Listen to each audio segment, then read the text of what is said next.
सबसे पहले आप लोगों को प्रणाम और फिर राधे राधे। संसार में जो वृक्ष फल देते हैं वो तो काम के ही हैं। जो वृक्ष फल न देते हैं, अगर वो सीधा भी हैं तो भी वो काम के हैं। संसार के सजावट के काम आते हैं, जैसे फर्नीचर बनाना हो, खाट, टेबल, कुर्सी। लेकिन जो वृक्ष फल भी न देते हों, सीधे भी न हो, टेढ़े मेढ़े हों, वो केवल जलावन के काम आते, ईंधन के काम आते। उसी तरह से जो मनुष्य संसार को कुछ दे न सकता हो, अगर वो सीधा हो तो भी कुछ काम का है। लेकिन न कुछ संसार को देता हो और न सीधा ही हो, केवल वृक्ष की तरह टेढ़ा मेढ़ा हो, तो वो भी सिर्फ जलावन के ही काम आ सकता है और वो किसी काम में आने वाला है। एक बार एक राजा ने अपने मंत्री से कहा कि मेरे पास कुछ ऐसे लोगों को लेकर आओ जिनका एक नंबर में केवल यह लोक हो, परलोक न हो। कुछ ऐसे व्यक्ति लेके आओ जिसका न यह लोक हो न परलोक हो। कुछ ऐसे व्यक्ति लेके आओ कि जिसका यह लोक हो, और कुछ ऐसे व्यक्ति लेकर आओ जिसका यह लोक भी हो और परलोक भी। वो मंत्री गया और 4 प्रकार के लोगों को लेकर आया। तो राजा ने पूछा कि भाई इन चारों का परिचय बताओ, इसमें यह लोक किसका नहीं है, यह लोक है, परलोक किसका नहीं है। तो मंत्री ने कहा कि देखिए, ये नगर के बड़े बड़े सेठ जी लोग हैं, इनका यह लोक तो है लेकिन परलोक नहीं। और कुछ चोर बदमाशों को भी लेकर आया था। उसने कहा कि देखिए, इनका न यह लोक है न परलोक है, कुछ भी नहीं। तीसरा वो लेके आया था साधना करने वालों को, जो अभी साधना कर रहे। मंत्री ने कहा कि राजन, ये साधना अवस्था में है, तो इनका यह लोक तो नहीं है लेकिन परलोक जरूर है, डेफिनेट है। और कुछ सिद्ध लोगों को लेकर आया था जिनकी साधना सिद्ध हो गई थी। तो मंत्री ने कहा कि राजन, ये सिद्धा अवस्था वाले लोग, इनका यह लोक भी है और परलोक भी, यानी हर स्थिति इनके लिए अनुकूल ही है, प्रतिकूल नहीं। तो हम लोगों को भी साधना अवस्था में है, ठीक है, धीरे धीरे सब हो जाएगा। ये सिद्धावस्था तक पहुंचना है, ये हम लोग की प्रतिज्ञा होगी। इसलिए हमें कोशिश यही करनी चाहिए कि हमेशा हम सत्संग करें या संत महापुरुषों का संग करें। हमने एक दिन कहा था कि यदि बच्चे के अंदर ललक पैदा कर दी जाए पढ़ाई के प्रति, तो वो बच्चा स्वयं पढ़ ले। उसी प्रकार से यदि हम लोगों के भीतर भगवत प्राप्ति की केवल ललक पैदा हो जाए, जिसको रुचि, इंटरेस्ट कहते हैं, वो हो जाए तो बेधड़क काम हो जाए, कहीं कोई रुकावट नहीं। तो सत्य हम लोग के अंदर ललक पैदा हो, रुचि पैदा हो। भागवत में भगवान स्वयं कहते हैं उद्धव जी से कि उद्धव, संगम न कुर्या सदाम शिष्णोदर कृपाम क्वचित तस्यानुगस्मसयन्ते पते तंदानुगान भवत्।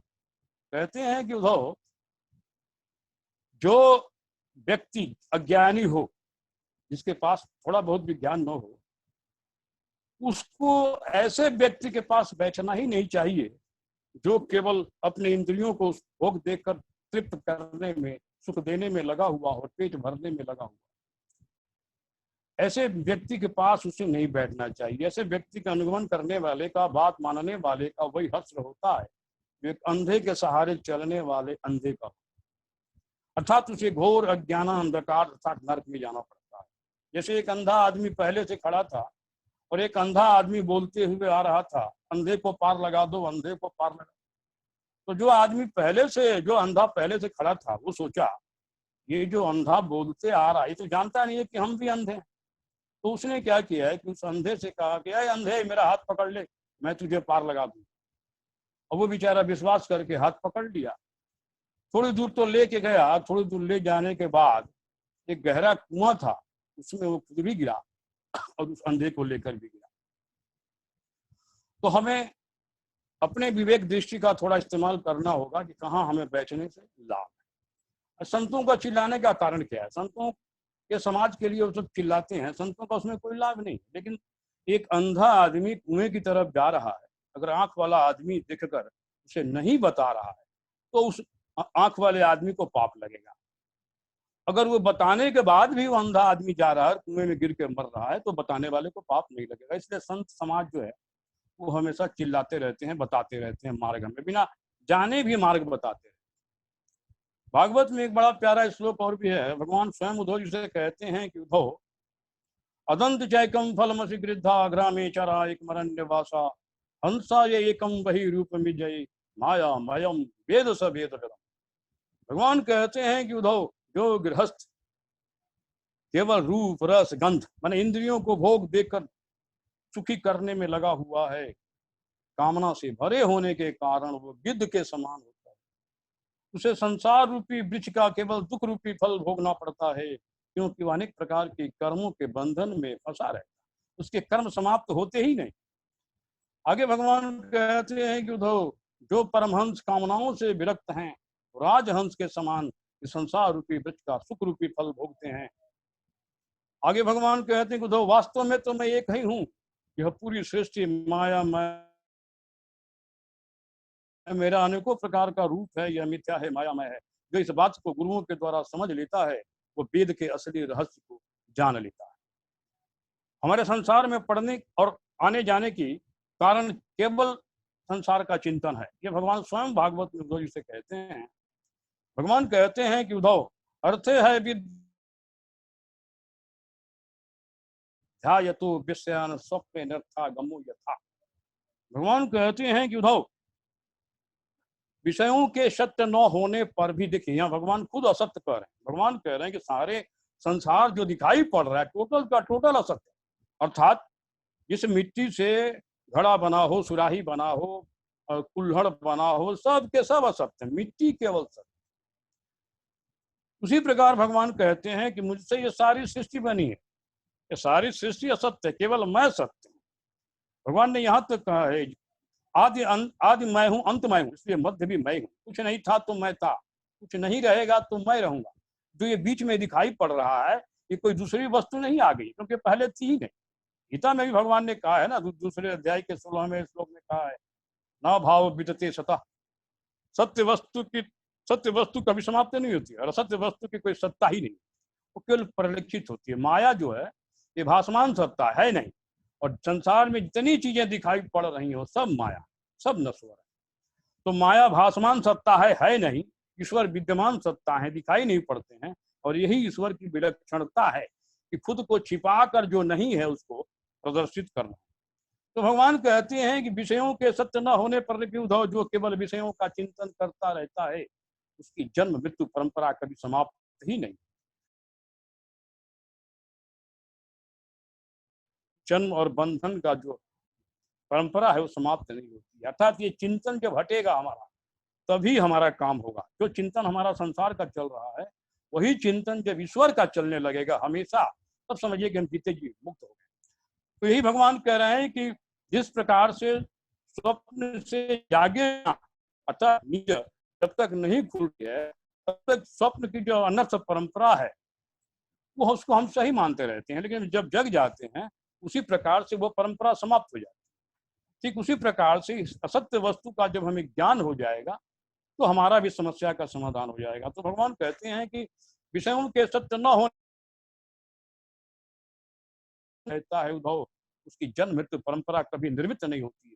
जिस प्रकार से स्वप्न में प्राप्त अनर्थ परंपरा जागे बिना समाप्त नहीं हो सकती है, कभी भी नहीं, क्योंकि जब तक मनुष्य नींद से जग नहीं जाता है, वो स्वाप्निक अवस्था उसकी समाप्त नहीं होती है। उसी प्रकार जब तक हो जाएगा वो विषय उस संसार को सत्य मानकर उसी में भागता रहेगा और दुख पाता रहेगा। इस बात को भगवान ने भागवत में एक जगह और कहा है उद्धव जी से, उद्धव तस्माद समाधत्व यथा स्वप्न मनोर्थम तस्माद सद्भि ध्यानम यथा स्वप्न मनोर्थम हित्वा मयि समाधत मनो मदभाव भावितम।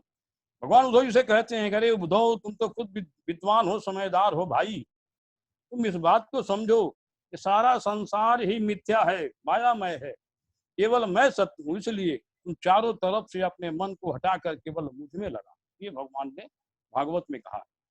भागवत में 9 योगेश्वरों का एक बड़ा सुंदर संवाद है राजा निमि के साथ। तो राजा निमि एक बार यज्ञ कर रहे हैं, उसमें 9 योगेश्वर पधारे हैं। तो राजा निमि दौड़ के उनका स्वागत किए हैं और योगेश्वर से एक प्रश्न पूछे हैं। कभी अंतरिक्ष की पलायन, चमत्कार भाजन, ये उनका नाम है। तो उसमें चमस जी एक प्रश्न पूछते हैं नवयोगेश्वरों से कि प्रभु ये बताइए कि जिनकी कामनाएं शांत नहीं हुई, जिनकी इस लोक और परलोक की भोग की लालसा मिटी नहीं है, और जिनकी इंद्रियां मन बस में भी नहीं है, और जो भगवान का भजन भक्ति नहीं करते हैं, उन पुरुषों की क्या गति होती है। बड़ा सुंदर विवरण है ये। मूल भागवत आप लोग लाइएगा तो आप लोग, कोई भी संत हो, कोई भी बड़ा महात्मा हो, शास्त्रों के छोड़कर कोई कुछ बता ही नहीं सकता है। केवल वो हम लोग के सामने प्रस्तुत करता है। जैसे जो ज्ञान भगवान ने ब्रह्मा जी को दिया, वही ज्ञान ब्रह्मा जी ने नारद को दिया, नारद जी ने व्यास जी को दिया, व्यास जी ने सुखदेव मुनि को दिया, सुखदेव मुनि ने परीक्षित को दिया। वही ज्ञान की गंगा जो है प्रवाहित होती रहती है। कुछ भी कोई भी कितना हो बड़ा संत महात्मा हो, नया कुछ बोल ही नहीं सकता है। जो ज्ञान की परंपरा शुरू से चली आ रही है, उसी ज्ञान की परंपरा को वो आगे बढ़ाते रहते हैं। अपने मन से कुछ भी बोलने लायक है। तो जब राजा निमि ने ये प्रश्न पूछे हैं, तो एक चमस जी हैं 8वें योगेश्वर, वो कहते हैं कि राजन, ये 4 वर्णाश्रम भगवान ने ही बनाए हैं। ब्राह्मण, क्षत्रिय, वैश्य, शूद्र भगवान के ही बनाए हुए हैं। इन चारों वर्णाश्रम में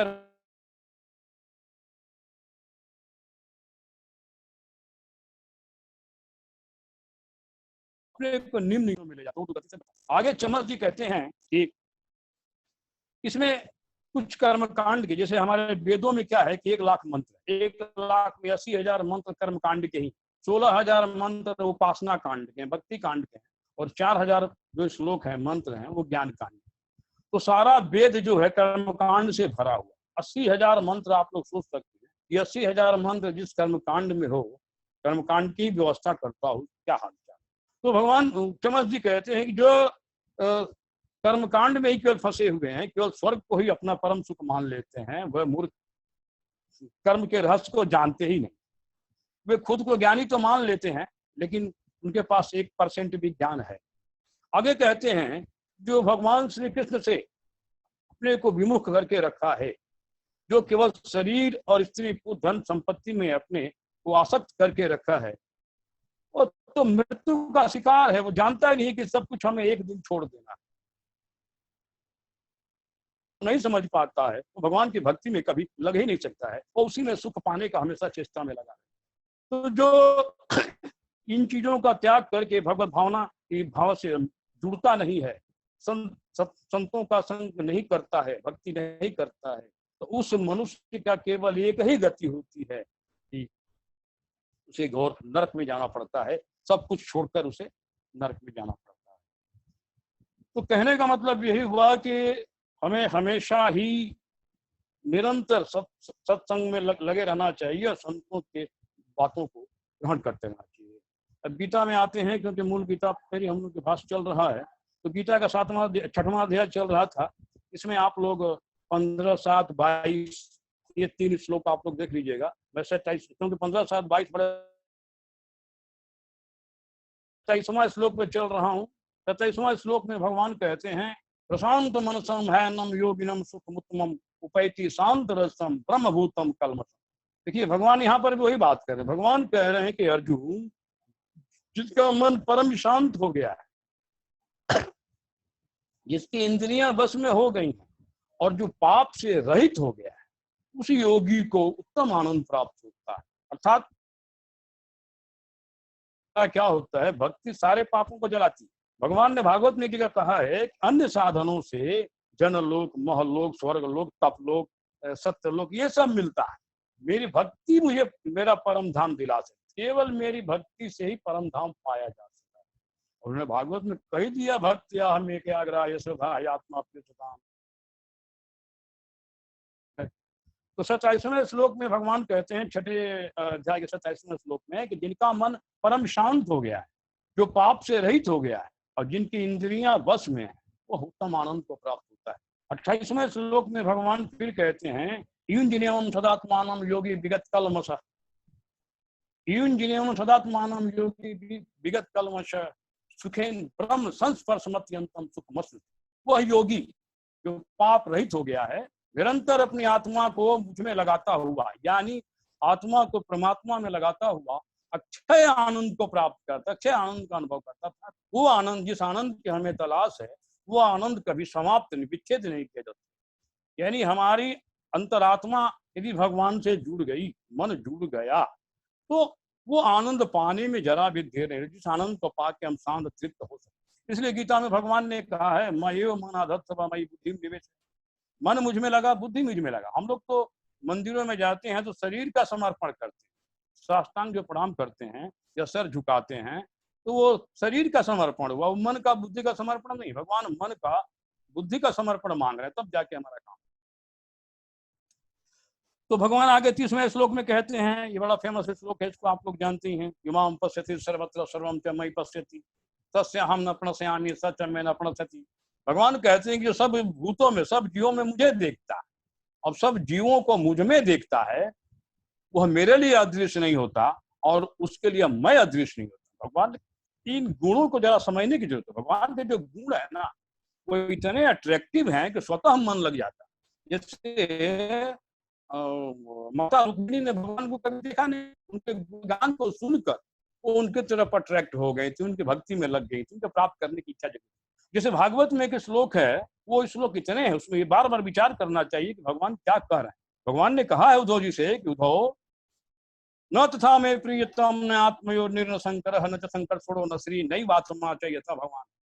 भगवान कहते हैं कि उद्धव, मेरे भक्त मुझे जितने प्रिय होते हैं, उतने प्रिय मेरे पुत्र ब्रह्मा, आत्मा शंकर, सगे भाई बलराम जी, अर्धांगिनी लक्ष्मी जी, और तो और मेरी अपनी आत्मा भी मुझे उतनी प्रिय है। तो भगवान क्या बोल रहे हैं, इस पर थोड़ा गहरा चिंतन करना चाहिए। वो बोल क्या रहे हैं, और वो बोल रहे हैं तो फिर हमें उनके साथ छल कपट करने का कोई अधिकार नहीं है। जैसे वो बोल रहे हैं, हमें उनके साथ वैसे ही पेश आना चाहिए। भगवान ने तो यहाँ तक कहा है कि उद्धव, निरपेक्षम मुनिम शांतम निर्वैरम समदर्शनम अनुव्रजाम्यहम् नित्यम पूजयेतं हृदि। भगवान के अंतर चलता रहता हूँ। उद्धव जी ने कहा कि चलते होंगे, उनकी रक्षा करनी होगी, तो भगवान ने कहा रक्षा करने के लिए मैं नहीं चलता हूँ उद्धव, रक्षा करने के लिए तो मैं हृदय में बैठा हूँ, वहीं से मैं उनकी रक्षा कर लेता हूँ। पीछे पीछे चलने का कारण केवल एक है कि मेरे भक्तों की चरणों की धूल मेरे ऊपर पड़े और मैं पवित्र हूँ। कि भगवान क्या बोल रहे हैं, इस बात को जरा समझना चाहिए। 11वें स्कंद के 14वें अध्याय में ये दोनों श्लोक आपको, तो भगवान जब हम हमारे साथ ऐसे पेश आ रहे हैं, तो हमको भी उनके साथ ऐसे पेश आना चाहिए। तब भक्त भगवान की जोड़ी बनती है और भगवान तब माला माल कर देते। वो सब लुटा देते हैं, जैसे सुदामा को लुटा दिए थे। संसार क्या है, वो अपने आप तक को भी दे देते। आगे भगवान फिर कहते हैं, गीता के 34वां-35वां श्लोक आप लोग देख लीजिएगा, तो बड़ा फेमस श्लोक है। वो अर्जुन सुनते सुनते अंत में पूछ ही बैठे, चंचलम ही मना कृष्ण प्रमाथि बलवत दृढ़ तस्याहम निग्रह मन्ये वायरिवो सुदुष्करम। अब कहते हैं बार बार मन को बस में करो, बस में करो। बस को मन में कैसे करें, मन इतना चंचल है, इसको बस में करना इतना कठिन है कि हवा को बस में करने के बराबर है। भगवान 35वें श्लोक में जवाब देते हैं। भगवान कहते हैं, असंशयम महाबाहो मनो दुर्निग्रहम चरम। ठीक कहते हैं अर्जुन, मन को बस में करना बहुत कठिन है। इस बात को मैं मानता हूँ, स्वीकार करता हूँ। गीता में भगवान ने कहा भी है कि इंद्रियों में बहुत कठिनाई से वश में होने वाला मैं मन हूँ। भगवान तो इस बात को जानते ही हैं। तो भगवान जरा हमारी साधना देख के खुद धीरे धीरे वश में होते जाए, मन वश में होता जाए, क्योंकि मन के रूप में वही है। तो भगवान चरम अभ्यास न कौनते वैराग्य न चक्रिय। लेकिन अभ्यास और वैराग के द्वारा मन धीरे धीरे वश में होता है। अर्थात 10 मिनट हम संसार से मन को हटाए, भगवान में लगाए, ये किस क्रिया को अभ्यास कहते हैं। भगवान में मन को लगाने को अनुराग कहते हैं। संसार से 10 मिनट मन हटा है, उसको वैराग कहते हैं। ये क्रिया जैसे जैसे बढ़ती जाएगी, संसार से हमारा वैराग बढ़ता जाएगा, ईश्वर में अनुराग बढ़ता जाएगा। अब इसके बीच में 36वां श्लोक आप लोग देख लीजिएगा। 36वें श्लोक में भगवान ने फिर कहा है, असंयमतात्मना योगी योग दुष्प्राप्त, असंयमतात्मना योगो दुष्प्राप्त में मति वसियतमाना तुम उपाय। भगवान कहते हैं, फिर कह रहे हैं, जिनका मन बस में नहीं है उनके लिए योग असंभव है, हो ही नहीं सकती। योग का मतलब ईश्वर से जुड़ना, योग का मतलब कोई सवाल का प्लस माइनस नहीं, ईश्वर से जुड़ने की क्रिया को ही योग कहा जाए। तो जिनका मन बस में है ही नहीं है, वो ईश्वर से जुड़ेगा कैसे? तो पहले मन पर धीरे धीरे थोड़ा ध्यान देना पड़ेगा। भगवान कहते हैं, जिनका मन बस में नहीं है उनके लिए योग असंभव है। जिनका मन योग बस में है उनके लिए तो योग बहुत ही सरल है, उनके लिए योग कठिन है ही नहीं। मतलब मुझे प्राप्त करना बिल्कुल ही कठिन। 46वें श्लोक में भगवान ने क्लियर कट कहा है कि जो योगी होता है, माने कर्म योगी, जो निष्काम कर्म योगी जो होता है, वो तपस्वियों से श्रेष्ठ होता है, वो शास्त्र ज्ञानियों से भी श्रेष्ठ होता है, और सकाम कर्म करने वालों से भी श्रेष्ठ होता है। इसलिए अर्जुन तू कर्म योगी। भगवान ने कहीं भी ये नहीं कहा है कि तू अपना कर्म क्षेत्र के और भाग। हमेशा उन्होंने कर्म करने की प्रेरणा दी है और योग भी करने की प्रेरणा दी। अंतिम श्लोक 47वां श्लोक में भगवान कहते हैं, ये बहुत सुंदर श्लोक है। भगवान कहते हैं कि योगी नाम पे सर्वेशाम मद्गते नांतरात्मा श्रद्धावान भजते युमाम समेत तमो मता। भगवान कहते हैं कि अर्जुन, योगियों में वो श्रद्धावान योगी, योगियों में वो श्रद्धावान योगी जो निरंतर अपनी आत्मा से मुझे भजता रहता है, योगियों में सर्वमान्य योगी, मेरे हिसाब से वो सर्वमान्य योगी, ये भगवान कह रहे हैं। अर्थात वो थोड़ा इनडायरेक्ट बोल रहे हैं। कहने का मतलब यही है कि भगवान के कहने का मतलब, यो योगी मुझे बहुत ही प्रिय है जो अपनी अंतरात्मा से निरंतर मुझे भजता रहे। जब ये भजन की प्रक्रिया आपने शुरू हो जाएगी, आप 10 आदमी के बीच में भी बैठे रहेंगे तो वो आत्मा वो कीर्तन भजन भगवान का करती रहेगी। और एक चीज और ध्यान दीजिएगा कि भगवान का जब भी कीर्तन भजन या भक्ति कीजिएगा तो भगवान का एक स्वरूप ध्यान अपने सामने लाइएगा। जैसे हम घर में भी किसी को बुलाते हैं, अपनी माँ को, पिता को या पत्नी को, तो उनका स्वरूप ध्यान हमारे सामने पहले आ जाता है। नाम लेने के पहले ही वो स्वरूप ध्यान हमारे सामने आ जाता है। इसी प्रकार से जब हम भगवान का कीर्तन भजन भक्ति करने, कुछ भी करने बैठे, तो एक स्वरूप ध्यान हमारे सामने, ये मनोमय मूर्ति कहा गया। 8 मूर्तियों में मनोमय मूर्ति सबसे श्रेष्ठ मानी गई। भागवत में 8 प्रकार की भगवान की मूर्ति बताई गई है।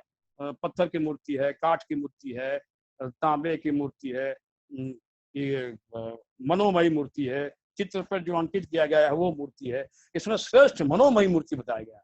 मनोमयी का मतलब जैसा चाहिए भगवान की मूर्ति बना लीजिए, बालक बना लीजिए, वृद्धा बना लीजिए, युवान बना लीजिए, 2 महीने का बच्चा बना लीजिए, जैसा इच्छा हो बना, और रोज बदलते रहे, इसमें आपको कुछ करना नहीं।